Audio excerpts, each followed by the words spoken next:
Justin Trudeau calls an election, sending Manitobans to the polls. This and more on the Manitoba Freethinker Podcast.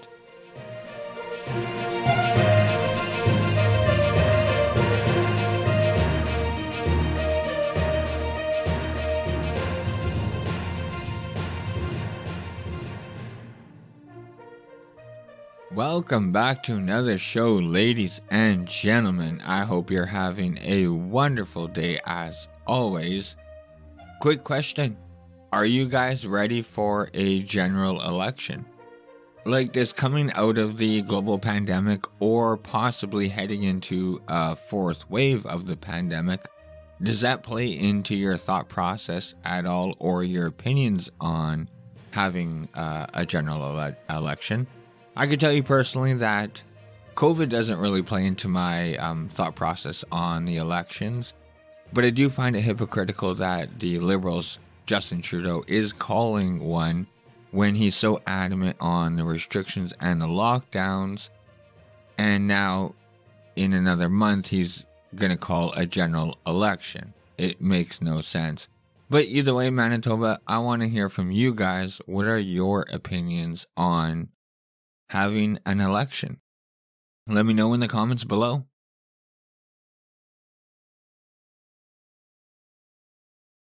All right, Manitoba. Like I said, big news. Justin Trudeau calls an election. And this comes after he repeatedly kept denying that he was going to call one. Like, this is one of the more frustrating parts, one of the more frustrating things in politics. And that goes for all parties.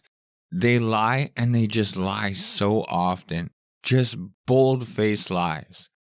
Justin Trudeau was asked throughout July and August if he was going to call an election. He was asked numerous times, and he would look straight into the camera and lie and say that he wasn't going to call one. And now we're just supposed to accept the fact that he lied right to our faces like a week ago, and we're just supposed to forget about it and move on. Like, it's so frustrating. And the media does not call him on it at all. And I mean, even if they do call him on it, nothing happens. Nobody cares. The news cycle moves on and the lies just pile up. And like I said, that does go for all politicians. It's so fucking frustrating when they lie right to your face and then they expect you to believe the next sentence they say. It's ridiculous. But this election is coming 2 years early. Here in Canada, we do have an election every 4 years, and we actually have legislation in place to prevent elections from being called early.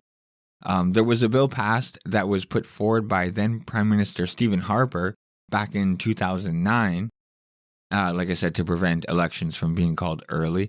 But there are some workarounds, obviously. When you have a minority government, you could ask the Governor General to dissolve the Parliament. If they agree, it would trigger a general election. And another way that a general election can be called early is if there's a vote of no confidence and the majority of MPs vote in favor of a no confidence vote. There are 338 seats in the House of Commons, so to hit that majority mark, 170 votes would be needed. And if that happens, then the Prime Minister is required to submit his resignation to the Governor General. Then the Governor General can either invite the leader of another party or coalition to attempt to form a new government in the House of Commons, or once again they would dissolve Parliament and a general election would be called.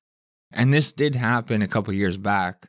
The Conservatives did initiate a vote of no confidence against Trudeau, but it had something. I think it had something to do with SNC-Lavalin scandal or the Wee scandal. It was one of his numerous scandals that Justin Trudeau's part of. But they initiated a no confidence vote. But like most legislation the Liberals are putting through, the NDP sided with the Liberals, so they did not hit that majority mark of no confidence. But according to the polls, and all the political pundits here in Canada, they are all saying that right now is the best chance for Trudeau in forming a majority government. And that he and the Liberals might not hold such a big lead 2 years from now when the election is supposed to take place. So, according to CBC Poll Tracker, the Liberals lead in the polling with 35.6%, Conservatives at 28.8%, and then NDP at 19.3%, and then the Bloc at 6.6%, the Greens at 4.8%, and all other parties combined at 4.9%. I'm assuming the majority of that would be from the PPC. But this is why Harper put forth the fixed election dates. So you can't just call an election when the polls are suiting you. When you have a minority government, you need the support of other parties to pass legislation. So it's supposed to prevent minority governments to call an election whenever the polls are telling them that this is a good chance that they have to form a majority government. So this is something that all Trudeau's political opponents are pointing to. They are all saying that Trudeau is calling this snap election in a selfish attempt to form a majority government. And that's Aaron O'Toole of the Conservatives, Jagmeet Singh of the NDP, Yves Blanchet of the Bloc Québécois, Anna-May Paul of the Green Party, and Maxime Bernier of the People's Party of Canada. All of them are calling Trudeau out on what they are saying this is nothing more than a power grab. And like I said, in an attempt to form a majority government. You know, he's just looking at the polls and he's seen that the Liberals have the support of the people right now, unfortunately, in my opinion. And he's trying to take advantage of it. Trudeau, of course, is denying this. He is saying this is a chance for Canadians to weigh in on important decisions coming out of a global pandemic and the direction on where Canada is going to go next. I mean, but this is something that even his supporters are having a hard time justifying, since they generally have been in favor of the lockdowns and restrictions that have been put in place over the last 17 months due to C-19. So, I mean, especially on social media, but even on mainstream media, Liberal supporters are having a hard time justifying Trudeau calling this snap election. But regardless, no matter what, there will be an election and it's going to be held on September 20th. So for all you guys, make sure you guys are all registered to vote. So, you know, make your voice count. If you're not happy with the situation today, vote accordingly. But like I said earlier, there are 338 seats in the House of Commons, which represents 338 ridings or districts. Here in Manitoba, our province is broken into 14 ridings, so we send 14 MPs to the House of Commons. And in order to win the seat in Canada, we use an electoral system that is referred to as first past the post, meaning the candidate with the most votes in that riding wins the seat, regardless of how much of that vote they won. So even if it's less than 50% of the votes, they still win. So quote-unquote political experts, I mean, whatever the fuck that means, whatever a political expert is, they're predicting that there isn't going to be much change here in the province of Manitoba. They're saying there's going to be a few tight races, maybe, but they're saying that the biggest change is going to see how many unhappy Conservatives leave the party and vote PPC. That's People's Party of Canada. The funny thing is they won't actually name the party. They just say that they'll be watching to see how many Conservatives go further right. And another funny thing is I don't even hear the PPC being mentioned on TV either. Like, I mean, I kind of understand because like they don't hold the high percentile of the votes and they are fairly new, like a new party. But it sure seems like they're making waves, at least on social media anyways. But they're getting zero coverage in the mainstream media. But just so you know, if you're planning on voting for PPC here in Manitoba, according to the website as of now, they don't have a candidate running in every riding. So you guys will have to check and see who's actually running in your district. But like I said, according to the experts, the races that they are predicting to be close here in Manitoba is one of them is the conservative held seat of Charleswood, St. James, Assiniboia, Headingley, and that's currently being held by Marty Morans. They feel that the Liberals might be able to get some momentum there and take that seat back. The Liberal that's trying to do that is Doug Elofson, who held the seat before Marty.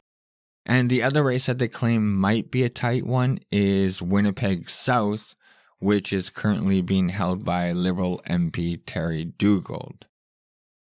But other than that, they're pretty much predicting that the same outcome as we have now is going to be it. Like,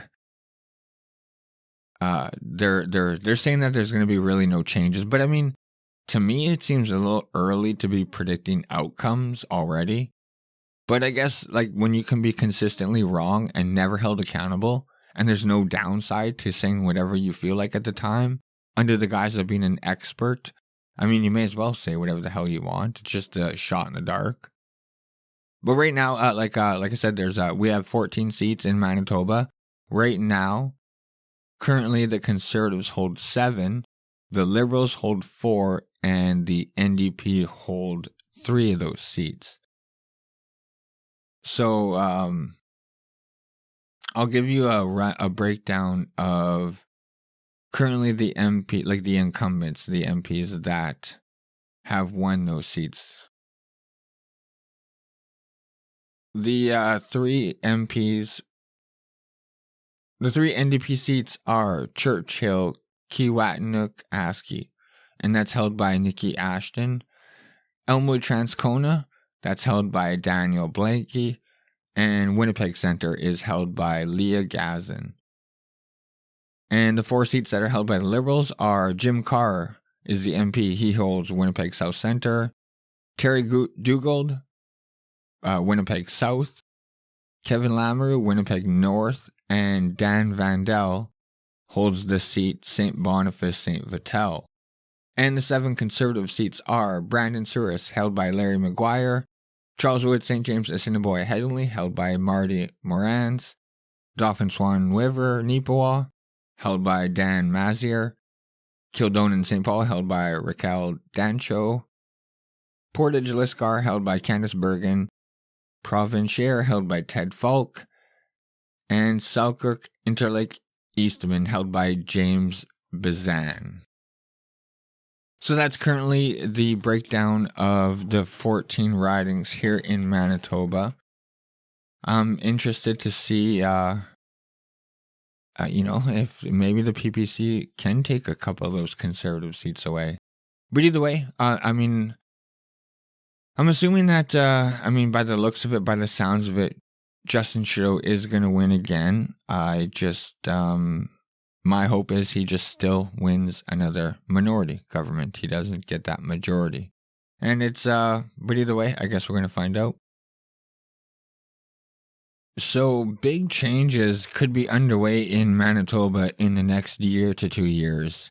Irregardless, with the federal election happening on September 28th, like I said, of this year, we also have the PC race this fall to elect a new premier since Brian Pallister is stepping down 2 years early. And a couple of people have expressed some interest in running for the premier spot. One, Finance Minister Scott Fielding, former Conservative MP Shelley Glover, City Council Finance Chair Scott Gillingham, and Family Ministers Roquel Squires have all expressed interest in running for the premiership. I will keep you guys updated as more names enter that race. And the other future change in the political scene here in the province, Winnipeg Mayor Brian Bowman has said numerous times that he won't be running for a 3rd term as Winnipeg's mayor come 2022. So, and I believe there's already some names being tossed around that's going to be entering that race. So, like I said, we'll be getting a new mayor. So technically it's possible in the next 2 years that we'll be getting a new mayor, a new premier, and with any luck, a new prime minister. So like I said, big changes are possible here in Manitoba. But that is going to do it for today's show, ladies and gentlemen. I just wanted to do a fast episode to give you a quick layout of what's going on in Manitoba in regards to the elections that are taking place on all levels of government. As we get closer to the elections, I'll be doing some more in-depth episodes. I just wanted to briefly touch on it today since obviously the election was announced on Sunday. But like I said, so now you kind of have a grasp of the landscape in Manitoba. But like I said, I'll go into more details in later episodes. But thank you so much for tuning in to another episode, into another show. I really do appreciate it. Like, share, subscribe, do all that good stuff that helps out the show. I can't stress enough, please share if you did like this. It really does help. You can follow me on Twitter at mbfreethinker. Email is mbfreethinker@gmail.com. Facebook is Manitoba Freethinker. Same with YouTube. I don't usually upload all episodes to YouTube. I'm on most podcast platforms, but if you can't find me, just go to the website mbfreethinker.wordpress.com and you can get all the links to all the episodes there. I love you guys so much, and I will catch you guys in a few days. Bye.